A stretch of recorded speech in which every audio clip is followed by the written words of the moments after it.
I was 28 when I got the message that changed everything. Not a call, not an invite, not even a casual, "Hey, you coming?" It was a message, a stupid, four-word text that left my stomach in knots. "It's just easier without you." That was my cousin Marissa's response when I asked if my invitation to her wedding got lost in the mail. No emoji, no explanation. Just a cold little sentence that somehow managed to slap me harder than anything my family had ever said before. And believe me, they've said a lot. Let me back up. My name's Liam. I'm the kind of guy who shows up. Always have been. When my aunt broke her ankle last year, I was the one who drove her to her appointments. When my cousin Trent needed help moving out of his dorm during a blizzard, guess who rented a van? When my uncle forgot his wallet at a family dinner, I paid for everyone. Again, I don't say that to make myself sound like a saint. I'm far from it. But I've always been there. Even when it wasn't convenient. Even when it wasn't appreciated. And my family. Let's just say they operate like a sitcom written by people who don't know what boundaries are. There's always a crisis. Always a whisper. Always a hierarchy. And I've never really belonged in it. I'm the quiet one, this sensitive one.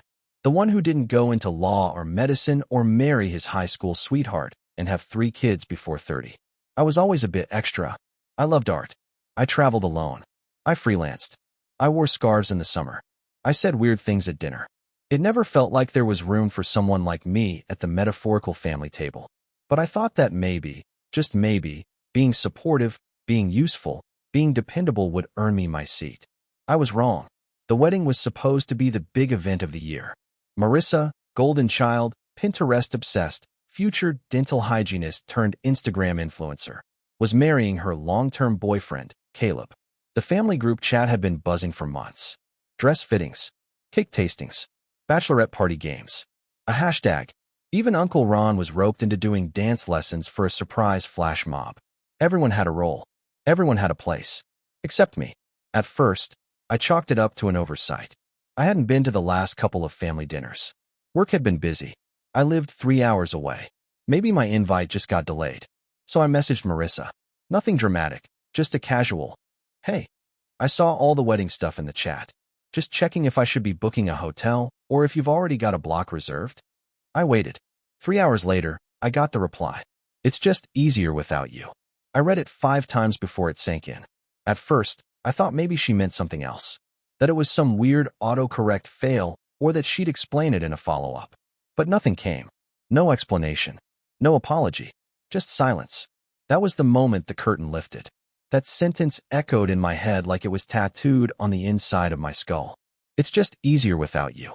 Not, we're keeping it small. Not, we had to cut down the guest list. Not even a half-hearted sorry, it's complicated. No, you're a problem. You make things harder. You're not wanted.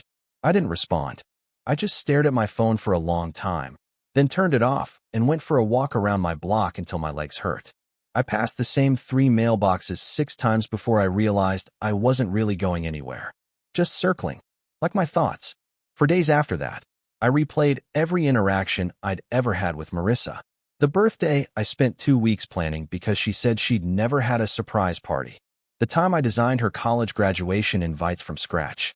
The countless times I liked every single one of her selfies to be supportive, even when her captions made me roll my eyes. And now, apparently, I was the inconvenience. I didn't tell anyone right away. Not Mom, not my brother Josh, not even my best friend Evan. I didn't want to hear the pity. Or worse, the excuses. She's stressed. It's not personal. Maybe it's a misunderstanding. But I knew. Deep down, I knew this wasn't a mistake. This was a decision. A choice. And the more I sat with it, the angrier I got. It wasn't just about the wedding. It was about years of being sidelined. Of being too much and not enough all at once. Of doing everything I could to be a part of something that didn't want me. So I made a decision of my own. I booked a solo cruise. Not out of spite. Not at first. I just needed space. I needed salt water and silence and overpriced buffet dinners. I wanted to disappear for a week, be unreachable, and let the sound of waves drown out everything that hurt. The cruise left the same weekend as the wedding. I didn't tell anyone where I was going. I just posted a photo from the deck on Instagram the day I boarded. A sunset over the ocean, my feet kicked up, a cocktail in hand. No caption, just vibes. It was beautiful. For 48 hours, I felt free. No group chats. No fake smiles. No last-minute errands or drama. Just me, the sea, and a playlist of angry breakup songs that, oddly enough, felt like the perfect soundtrack for being disowned by your family. And then, the morning of the wedding, I woke up to 12 missed messages. All from Aunt Karen, Marissa's mom. I blinked. Sat up. My heart sank. The first message, Liam, I hope you're available today. The next, the caterer backed out. It's a nightmare. Then, we need help. I know you're good at organizing things. Then a long pause. And finally, the kicker. You owe this family. Wire $7,000 now or the wedding's ruined. My phone slipped from my hand. I stared at it in disbelief, like maybe the sunlight bouncing off the ocean had cooked my brain. But no, I read it again. You owe this family. Not can you help us out. Not we'll pay you back. Not even we're desperate. Just a demand. An accusation. A threat, almost. That was the moment something inside me snapped. But I didn't reply. Not yet. Because I had a plan. And if they thought they could use me after pushing me out, after saying I wasn't worth inviting, then they were about to find out just how easy life was without me. I'll tell you what happened next. But first, let me take you back, because the wedding? That was just the final straw. The real story started years before. And if you think this family drama hit its peak with that $7,000 demand, oh, you have no idea what's coming. If you'd asked me a few years ago who I was closest to in my family, I'd probably have said Marissa. Yeah, the same cousin who told me it was easier without me. We weren't best friends or anything, but there was a time we used to joke around, send each other memes, stay up late talking about how insane our parents were. We were the only two cousins without siblings close in age, so naturally we clung to each other during family reunions. When we were younger, I even helped her learn how to code her MySpace layout, and later helped her start her influencer blog. Yep, the very blog that now gets sponsored by flat tummy teas and teeth whitening kits. You're welcome, by the way.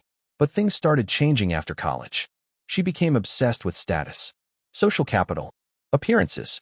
Every visit home, she had a new story about the influencer brunch she'd attended or how she got recognized at Sephora. And slowly, I noticed the way her eyes would glaze over whenever I talked about my freelance design work or the art installations I curated. She used to be proud of me. Suddenly, I was just quirky, a little offbeat. She said it with a smile, but it always landed like a slap. That was the beginning. The tiny paper cuts before the bleeding started. And the rest of the family? They followed her lead. It started with little things. Dinners where I was seated at the end of the table next to someone's toddler, while the real adults chatted about mortgages and milestone birthdays. Group photos where I was conveniently cropped out or told to stand in the back. Conversations I wasn't included in. Jokes I didn't understand because I hadn't been invited to the event they were referencing. And then came the Christmas incident. It was 2 years before the wedding. I'd driven 4 hours through a snowstorm because my mom begged me to make it to Aunt Karen's house for Christmas Eve dinner. She was recovering from surgery and said having the whole family together would lift her spirits. So I went, brought gifts for everyone, even baked a stupid pie. When I got there, people barely looked up from their wine glasses. I tried to laugh it off, but then, after dinner, Marissa pulled out envelopes and started handing them around. Customized, hand-lettered envelopes. Inside, invitations. Not to her wedding. She wasn't even engaged yet. These were for her 500K follower celebration party. It was going to be an exclusive launch night, she said. Dress code, formal. Theme, silver and white. Just close family and collaborators, she added with a proud smile.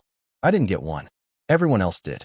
Even my 10-year-old cousin Tyler, who had once spilled orange soda on her rug and wasn't allowed to forget it for 5 years.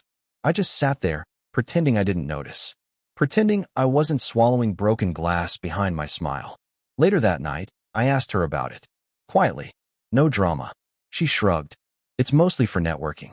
You'd be bored. Bored. Like I was a child, or some ghost relative floating in the background, too irrelevant to be included. That was the first time I thought about cutting them off. Just disappearing. But then my mom got sick, and I didn't want to complicate things. I kept showing up, even when it hurt. Even when it felt like I was volunteering to be their punching bag. Fast forward to the engagement announcement. It was in the group chat. A picture of Marissa crying with her hand over her mouth, the ring glittering like it was trying to blind someone. Everyone reacted with heart emojis. Aunt Karen messaged me privately to say, "You better come to the engagement dinner. We're counting on you to take photos." Right. Of course. Not as a guest. As the photographer. I showed up.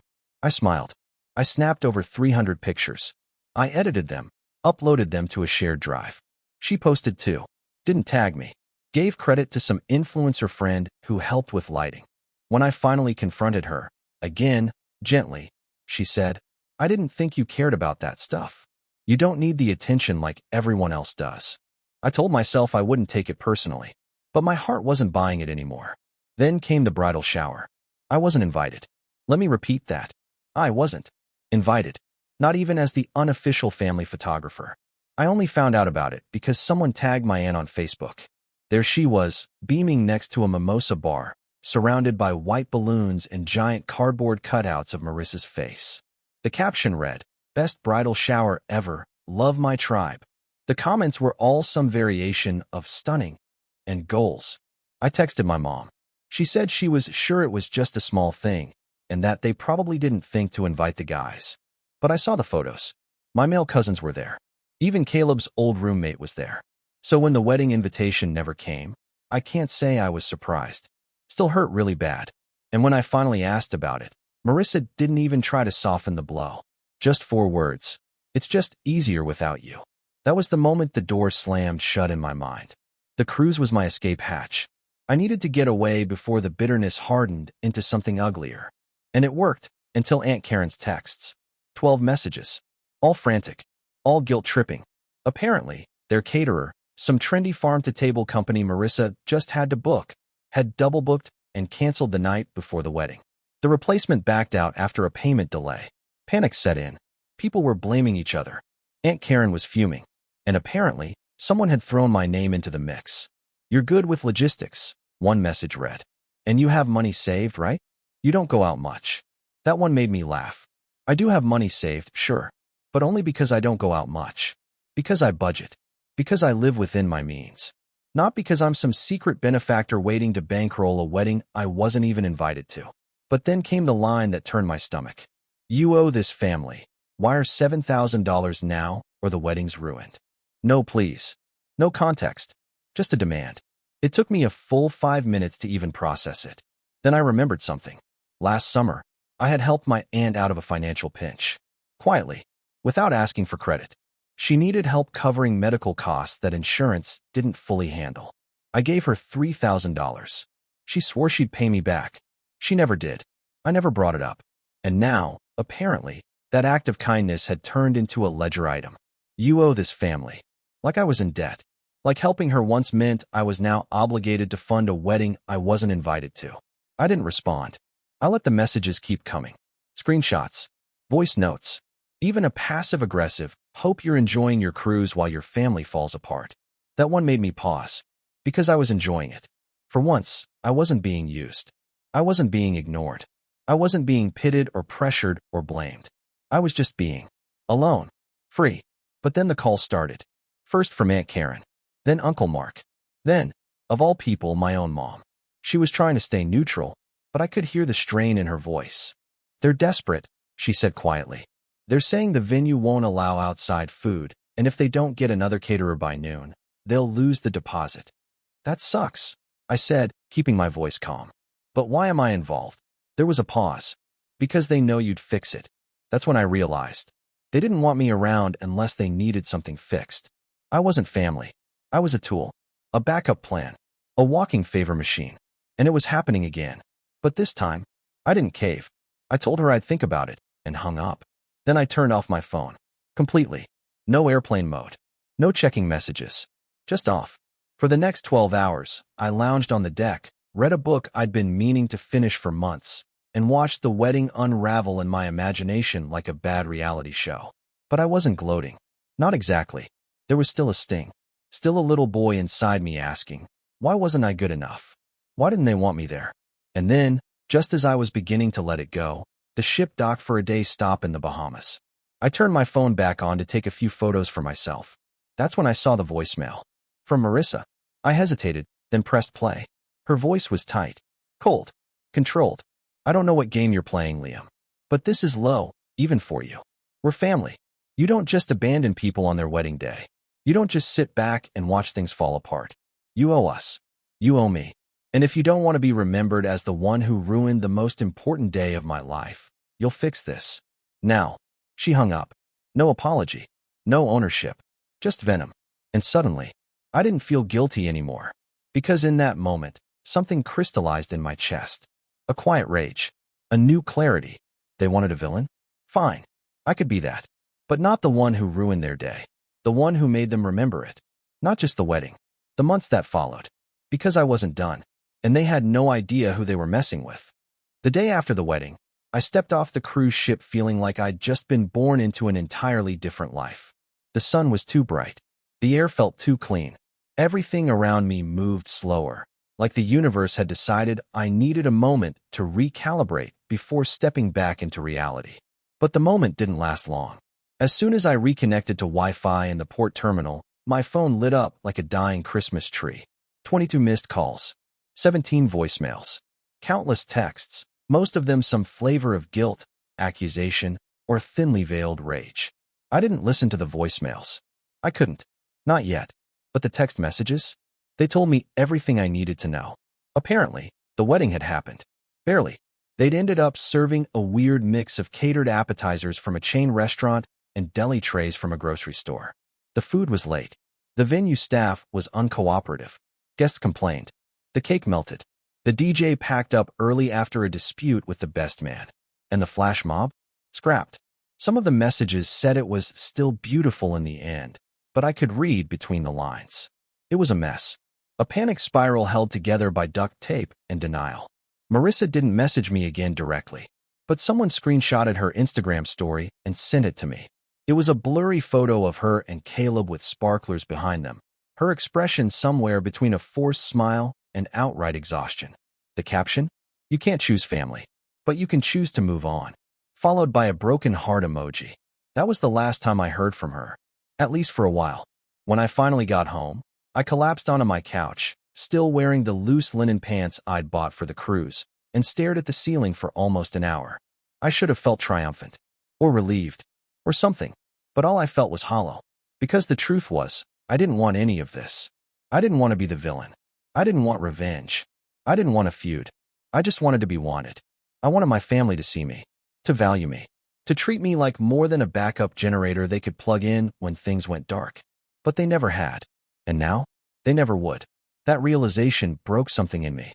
I don't mean in a dramatic, throw a glass against the wall kind of way. It was quieter than that. Sadder.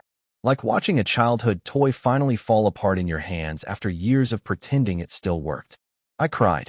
Not the pretty, single tear kind of crying. Ugly crying. Gut deep sobs. I cried for 10 years of trying to earn love that was never really available to me.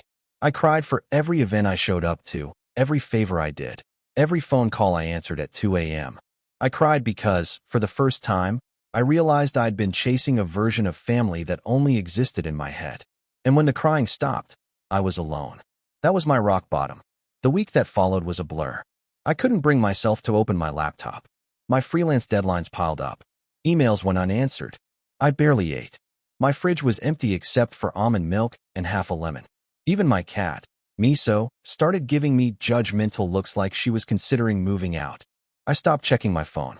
The buzzing stressed me out. I deleted Instagram, then Facebook. I kept Twitter, mostly because the drama there wasn't personal and I needed a distraction. But even that got old fast. Then, 5 days later, a card came in the mail. No return address. Inside was a plain white piece of cardstock with one sentence, typed in all caps. You really showed your true colors. No signature. Just that. I stared at it for a long time, then laughed. It wasn't a happy laugh. More like a final laugh. A tired laugh. I'd spent my whole life being someone's plan B. Their fixer. Their quiet enabler. And now that I'd finally drawn a line, this was how they responded. By accusing me of revealing my true colors. Like refusing to be manipulated was some kind of betrayal. That night, I threw the card away. And the next morning, I opened my laptop. The first email I saw was from a small indie magazine I'd pitched a few months back. They wanted to feature my recent photo series, the one I shot in Berlin the previous year. The editor called it hauntingly vulnerable. They offered me a modest stipend in a full spread in their digital issue. I almost didn't reply. My first instinct was to question if I deserved it. But I paused, took a breath, and typed out 2 words. Thank you. That tiny act of acceptance was the first step up from the bottom. Over the next few weeks, I started rebuilding. Not just my career, but myself. I took on smaller projects. Nothing flashy. Just work that felt good. Honest. I redesigned logos for a few local businesses. Helped a friend with his documentary website. Created a branding kit for a queer-owned coffee shop that had been struggling since the pandemic. They paid me in cash and lattes. I didn't mind. I also started walking. Every evening. No headphones. No podcast. Just me, the pavement, and the sound of my thoughts. At first, those thoughts were brutal. Loops of doubt and grief. But eventually, they shifted. They got quieter. More curious. I started thinking about what I wanted next. Not in the big, life plan kind of way. Just day to day. I painted again. Badly, but with enthusiasm. I hosted a tiny dinner for a few friends. Just pasta and cheap wine, and no one asked me to organize anything. We laughed until midnight. And the most surprising thing? People started reaching out. Not the family. Not yet. But others. Old clients. A former professor who'd seen my work in the Indie Mag. A nonprofit that needed someone to help with digital storytelling. It was like the moment I stopped chasing validation from people who never intended to give it. Other doors started opening. And still, the silence from my family echoed like a church bell in the distance. Faint but impossible to ignore. Until one afternoon in October, my mom called. I didn't answer at first, but she left a voicemail. Liam, I just wanted to check in. I know things have been weird. I'm not going to tell you what to do or how to feel, but I miss you. I really do. I hope we can talk soon. I played it twice. Then once more. It wasn't perfect. It wasn't an apology, but it was something. We spoke that weekend. Carefully. Like walking across ice. She didn't defend Marissa. Didn't excuse anything. Just said she understood why I'd pulled away, and that she hoped I knew she loved me. I wanted to believe her. I think I did. We didn't talk about the wedding. Not really. I could tell she wanted to. But I wasn't ready. And to her credit, she didn't push. We talked about other things. The new book she was reading. My childhood dog, Lucy, who had finally passed. Her garden. And for the first time in months, I felt something shift. Not reconciliation. Not forgiveness. Just space. Space to begin again. But the thing about finding peace is, it doesn't mean you forget. You still remember who let you bleed. You still remember the betrayal. You still remember the voicemail that said, "You owe us," after a lifetime of giving. And as I rebuilt, slowly, quietly, without fanfare, I started to wonder if maybe, just maybe, I had more power than they thought. Because here's the thing. When you've been the underdog your whole life, people never see you coming. And while they were busy icing me out and hosting chaotic weddings and posting carefully filtered smiles, I was planting seeds. Seeds of something bigger. Something that would bloom exactly when they least expected it. But we'll get to that. Because the real story, the revenge, that part hasn't even started yet. It's funny how silence can become its own kind of power. For years, my silence had been a symptom of submission. I'd bite my tongue at backhanded compliments, nod politely through dismissive comments, and answer every, "Can you just do me a favor?" with a strained smile and a quiet yes. But now, the silence was deliberate. Controlled. Mine. Months passed after that last call with my mom. Fall crept in with its golden leaves and early dusks, and with it came something unexpected, calm. For the first time in a long time, I wasn't waking up with a weight in my chest. I wasn't checking my phone with that anxious little twist in my gut, wondering what guilt trip was waiting for me. I'd reclaimed my space, physically and emotionally. My apartment, once cluttered with forgotten favors and half-finished design mock-ups for family members who never paid, was now a reflection of me. My own art on the walls. Books I actually wanted to read. A sense of order. Peace. But peace has a way of making room for something else, too. Clarity. And with clarity came the question I kept dancing around. What if I didn't let it go? Not out of bitterness. Not out of spite. But because some things shouldn't be let go. Some betrayals need to be confronted, not buried. Some wrongs don't just fade with time, they ferment. And I wasn't interested in rotting from the inside out. I wanted to set the record straight. And I had the perfect opportunity. It started with a message from my old college friend, Avery. We'd met in a graphic design class freshman year, and bonded over our shared love of brutalist typography and obscure electronic music. After graduation, she'd gone into event planning, of all things, and had carved out a niche working with high-end venues that catered to influencers and socialites. We kept in touch sporadically, likes on Instagram, the occasional birthday meme, but hadn't really talked in over a year. Then she messaged me out of the blue. "Hey Liam, I might have a client for you. Some wedding planner dropped the ball on their website launch, and they need a rescue mission ASAP. You still doing freelance branding work?" Wedding planner. I froze. I replied, trying to keep my tone neutral. "Sure. I've got some bandwidth. What's the client's name?" Avery sent me a name I recognized immediately. Lux Vows by Vanessa. Vanessa Crane. The same woman Marissa had hired as her exclusive wedding consultant. The one who had her own podcast, her own line of organic wedding candles, and a TikTok following obsessed with her vision board manifesting method. I remembered seeing her tagged in 1,000 wedding prep posts from Marissa's feed before I deleted the app. I did a quick search. Apparently, Vanessa had quietly distanced herself from Marissa after the wedding fiasco. No posts, no photos, no tags. Word in the industry was that Vanessa's brand had taken a hit, thanks to rumors that she'd mishandled the catering contracts and nearly ruined a high-profile wedding. I didn't have to guess which one. She was now trying to relaunch her business with a rebrand and needed a web designer to make it pop. The universe, it seemed, had a sense of humor. I accepted the job, but I wasn't doing it for her. I was doing it for the access. Vanessa was desperate. She needed someone fast, someone quiet, and someone who wouldn't ask too many questions. She didn't remember me, or if she did, she didn't connect the dots. I was just a name in Avery's network, a reliable contractor with a clean portfolio. We scheduled a Zoom call to go over her vision. She wore oversized sunglasses indoors and chain-drank green juice while rambling about brand synergy and manifesting the right audience. But beneath the polished image, she was flailing. I could hear it in her voice, see it in her eyes. She sent me everything. Her original wedding planning contracts, her testimonials, some of which I recognized as fake, and even her full client database, so I could pull success stories for the news site. And that's where I found it. Marissa plus Caleb, June 12th, Charleston Estate Venue Platinum Tier Package. I clicked into the folder.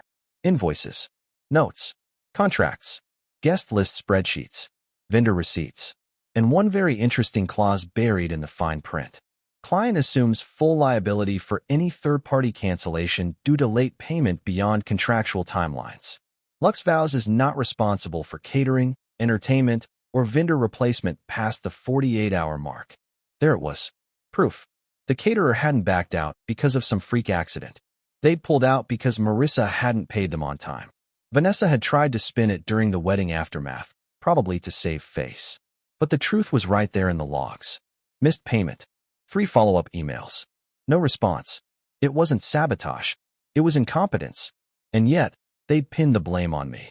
The absent cousin who refused to help. I stared at the screen for a long time, my fingers twitching. This was the crack in the wall I'd been waiting for. But I wasn't about to weaponize a single PDF. Not yet. This had to be precise. Surgical. Not petty. I downloaded the files. Saved them to an encrypted drive. Then I called Avery. She answered on the second ring, chipper as always. "Liam, tell me she's not as awful as I remember." "Oh, she's worse," I said, smiling.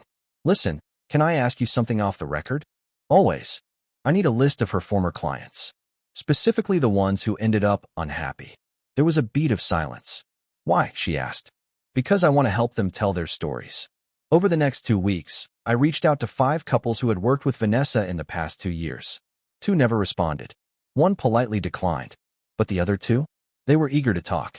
One had lost thousands after a venue switch was bungled last minute. Another had to fire Vanessa mid-planning after a vendor miscommunication led to their engagement photos being ruined. Both were willing to share their stories anonymously. I started drafting a blog post. No names. No direct accusations. Just a detailed expose on red flags in influencer wedding planning. I included anonymous quotes, contract excerpts, and a scathing breakdown of common manipulation tactics used to shift blame onto vendors or family members when things go wrong. Then I submitted the article to the same indie magazine that had published my photo series. They loved it, scheduled it for their February issue. Right around Valentine's Day. Poetic, really. But I wasn't done yet. There was still the family. Because while the world might not care about Marissa's drama, they did. And I had something they would care about. Remember that guest list spreadsheet? The one buried in Vanessa's files? It had a notes column. And in that column, next to each name, were little color-coded labels. Green, VIP. Yellow, extended. Red, difficult. Next to my name? Red. All caps. Do not invite. May cause drama. Unreliable. Talks too much. I stared at that line for a full minute. Unreliable. The cousin who'd driven people to airports. Who'd paid out of pocket for their emergencies. Who'd taken photos for free and fixed their tech issues and lent them money they never returned. I was the unreliable one. I knew what I had to do. But it had to be more than just exposing them. It had to be transformative. I began sketching an idea. Not revenge for its own sake. But justice. Clarity. A mirror. So I reached out to a friend of mine, Maya, who worked in video production. She'd just launched a YouTube channel about toxic family culture and emotional manipulation, and she was looking for contributors who'd experienced it firsthand. I told her I had a story and receipts. She was in. We decided to do a series. Anonymized. Stylized. I'd use voice modulation. The documents would be blurred and redacted. We'd change the names. But the heart of the story would be intact. The first episode? A deep dive into the invisible child syndrome in toxic family systems. Guess whose story served as the case study? We scripted it carefully. I recorded my voiceover in a single take. Raw, honest, calm, not angry, just true. Maya edited it masterfully, adding visuals, dramatizations, and soft background music that made it feel almost like a short documentary. It wasn't vindictive. It was enlightening. It dropped on a Monday, and within 48 hours, it had 120,000 views. People saw themselves in it. The comments were full of strangers saying things like, "This is my family," and "I thought I was the only one." And then, the texts started coming again. This time, from people I hadn't expected. My cousin Amanda, then Trent, then even Uncle Mark. All of them had watched the video. All of them knew it was about our family. And all of them said the same thing, in different ways. "I'm sorry I didn't say anything before. I didn't realize how bad it had gotten. You weren't wrong." But the most surprising message came 3 days later. From Caleb, Marissa's husband. Just 2 lines. "I didn't know about any of it. I think we need to talk." I didn't respond. Not yet. Because talking wasn't enough anymore. I had a plan. And the next phase? That's when everything would change. I waited 2 full days before replying to Caleb's message. Not because I didn't know what to say, but because I wanted him to feel the weight of those 2 unread check marks. Let him sit in it. Let the silence grow heavy. When I finally answered, I kept it short. "I'm not sure what you didn't know, but I'm listening." He responded almost immediately, as if he'd been hovering over his phone since he sent it. "I didn't know how your family treated you. I didn't know Marissa blacklisted you from the wedding. She told me you didn't want to come." That made me pause. Of all the lies they could have spun, that one hit me in a way I didn't expect. Because it wasn't just a convenient excuse, it was an erasure. They hadn't just left me out, they rewrote the story so that it looked like I had abandoned them. I should have been angry, but I wasn't. Not anymore. Because I had something they didn't. The truth. And the perfect place to share it. After the success of Maya's video, we decided to expand the series into a full podcast, short audio documentaries with voice actors reenacting scenarios from real stories. I gave her full access to the folder I'd pulled from Vanessa's files. We cross-referenced it with my own call logs, texts, and screenshots, ensuring everything was verifiable. And for the final episode of the season, we saved the big one. The story of the wedding. The $7,000 demand. The voicemail. The guest list spreadsheet. Everything. I didn't name Marissa or my family directly. We used code names. The bride. The planner. The cousin. But anyone in my family who heard it, they'd know. We released it on a Friday morning. Quietly. No announcement. Just a title. Episode 8. You Owe This Family. Within 12 hours, it went viral. Not just popular, viral. It hit number 3 on the Apple Podcasts drama chart. BuzzFeed did a write-up. Reddit threads exploded with speculation. TikTokers stitched clips and acted out scenes. Memes started circulating. You Owe This Family became a phrase. A symbol of generational guilt, emotional labor, and quiet rebellion. And the fallout? It came fast. The day after the episode aired, Vanessa's brand account went private. Comments had flooded her last 3 posts, accusing her of mismanagement, lying to clients, and being complicit in family manipulation. She issued a half-hearted statement on her Instagram stories, claiming she was reevaluating her business values. A week later, her website domain expired. But that was just the first ripple. Marissa was next. At first, she stayed quiet, pretended she didn't hear the whispers, that she wasn't being recognized in the story. But when someone unearthed an old tweet she'd posted the day after her wedding, family can be the worst. Don't rely on anyone but yourself. Nail polish medium light skin tone. The internet pounced. People started connecting the dots. They found the wedding photos, noticed the missing cousin in group shots. Someone even screenshotted the old Instagram story with the caption, "You can't choose family, but you can choose to move on." That became a meme, too, overlaid with scenes of epic fails and family drama. Marissa tried to fight it, posted a long-winded notes app apology denying everything. Claimed she did invite me, but I chose to make a scene. Accused the podcast of being manipulative fiction. That was her mistake, because I still had the voicemail. The raw, unedited recording. Maya uploaded it, anonymously, legally, and with a disclaimer, within hours.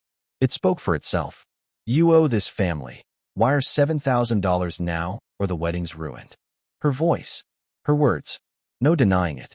After that, the internet turned cold. She lost over 40,000 followers in a week. Sponsors pulled out. Her content got ratioed. Even her loyal fans started questioning everything. And Caleb? He messaged me again, this time with something heavier. I didn't sign up for this. She lied to me, to everyone. I think I'm done. I didn't reply. I didn't need to. A month later, someone sent me a link to a public Facebook post. Caleb had filed for divorce. Irreconcilable differences. The post didn't name her, but it didn't have to. The comments told the whole story. Half the family took his side. The other half went radio silent. I heard from my mom shortly after that. She asked if we could talk. In person. We met at a quiet cafe. Neutral ground. She looked older than I remembered. Not just in years, but in weight. Like she'd been carrying something for a long time and finally realized she didn't have the strength for it anymore. I listened to the podcast, she said. I nodded. Said nothing. I always knew things weren't fair with you. But I didn't realize how far it had gone. How bad it felt. I'm sorry. I watched her face, trying to gauge the sincerity. There was no defensiveness. No, but you have to understand. Just apology. Why didn't you say something earlier? She asked softly. I did, I said. You just weren't listening. We sat in silence for a while. Then she reached into her purse and handed me a small envelope. Inside was a check. $3,000. The money you gave Karen for her surgery. I'm covering it. She won't even know. I looked at her. It wasn't about the money. It was about acknowledgement. I folded the check and slid it into my jacket. For the first time in years, I felt like she saw me. We didn't hug. We weren't there yet. But as I left, she touched my arm and said, I'm proud of you. Those 4 words unraveled something tight in my chest. I didn't cry. Not until I got home. And the rest of the family? The fracture was permanent. Amanda reached out to me in private. Said she supported what I'd done. That she was tired of pretending everything was fine. Trent followed, asking if I'd help him set up a portfolio site for his photography. Said he wanted to finally make something for himself. Uncle Mark apologized through a long, rambling email. Typical. But Aunt Karen never said a word. Last I heard, she was still telling anyone who'd listened that I sabotaged the wedding to get attention. Let her. Because here's the truth. I didn't ruin anything. They did that all on their own. All I did was stop covering for them. I stopped being quiet. I stopped being useful. I stopped showing up just to be dismissed. And in doing so, I found myself again. No more invisible cousin. No more emotional scapegoat. No more quietly bleeding to make others comfortable. I found my voice. And I used it. Now, they can sit in the silence I left behind. Because sometimes revenge doesn't look like a dramatic confrontation or a perfect gotcha moment. Sometimes it's just living well. Fully. Loudly. Without them.